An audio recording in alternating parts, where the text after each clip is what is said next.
The background information for my crisis briefing is that on September 8th of 2016, Wells Fargo was fined $185 million on behalf of the Los Angeles City Attorney and several other government financial institutions for opening more than 2 million accounts without the permission of their customers. I will be acting as the head of consumer lending for Wells Fargo, Frank Codell. I was considering acting as John Stumpf, the CEO of Wells Fargo, but he did not address the public directly many times. Neither did Frank Codell. Most of it was done through letters and through emails to customers, which I found was interesting. This crisis briefing will be occurring sometime in October of 2016 after the fines had been paid by Wells Fargo. We have now finalized all court proceedings with the Los Angeles City Attorney and have paid a $185 million fine to satisfy the law for the error that Wells Fargo has made. At this point, our customers and public are well aware of what has occurred throughout a time period from 2011 up until this point. Today, I would like to address what happened clearly for our customers and shareholders, what we have already done to help correct the culture at Wells Fargo, and what we are doing to prevent anything like this from happening in the future. Since 1852, Wells Fargo has provided financial services for our customers, and we take pride in that. We take pride in having an institution that has flourished for that time period. However, we are very saddened at this time that some of the goals that we have set for our employees have encouraged any kind of behavior that has been dishonest and has abused and violated the trust of our customers. We have set goals to grow our business and to help incentivize our employees to grow within Wells Fargo and create the most value for our shareholders.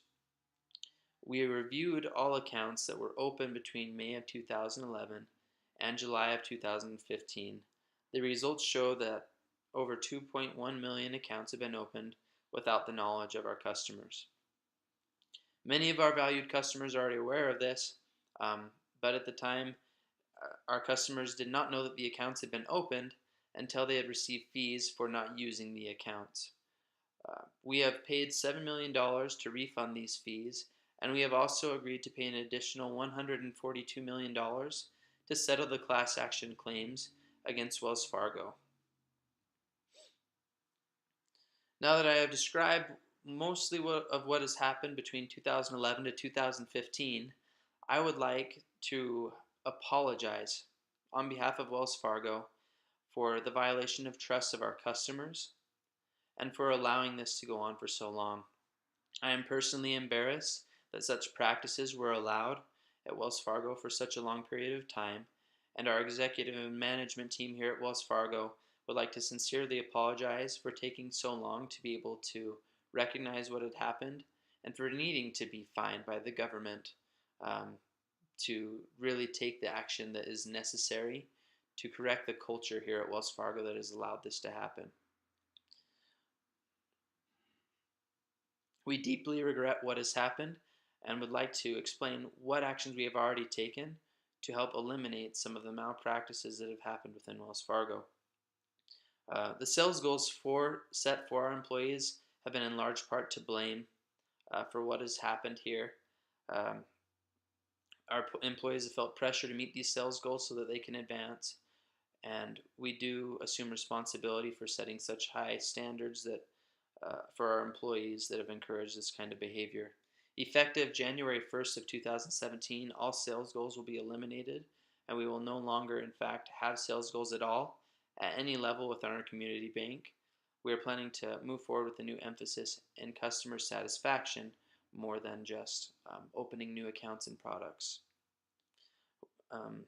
Sadly, we have had to fire 5,300 employees that have been involved in the instances of opening fraudulent accounts, and we apologize on behalf of them and would hope that this would help everyone recognize that we will no longer tolerate any kind of actions that abuse or violate the trust of our members or violate the Equal Credit Opportunity Act, which is the law that we abide by. Aside from letting go of any employees that we find have been involved with these accounts. We are still reviewing accounts back from 2011 up until today, and will continue to make the necessary revisions within the structure of our company to take corrective action.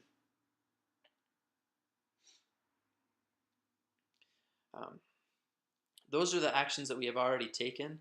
The plan that we have began to implement for the future to prevent anything like this from happening again goes as follows. First of all, we are committed to building a culture that is focused on our customers' interests first. As we have always had that emphasis, we hope that eliminating those sales goals will help us focus primarily on customer service. We are investing in enhanced monitoring for our accounts and internal controls and checks and balances.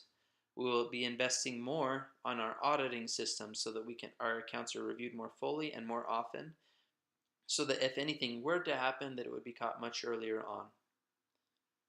on. We will also be changing the goal for our performance measures. As earlier stated, our focus is now customer satisfaction and service. We will not be focusing on selling products. We just want to make sure that our customers know that they are of value to us and that our services are superior to all others that are available.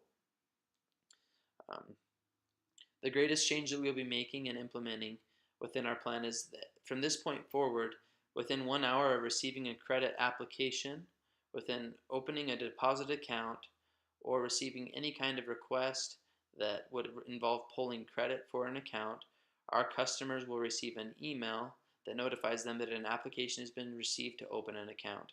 This will help our customers also be able to monitor their accounts and know everything that is open under their name, to avoid that anything like this were to happen again. Those are some of the things that we will be doing in the future, and we hope to continue to add more to our structure and plan to create a culture that focuses on our customers' interests.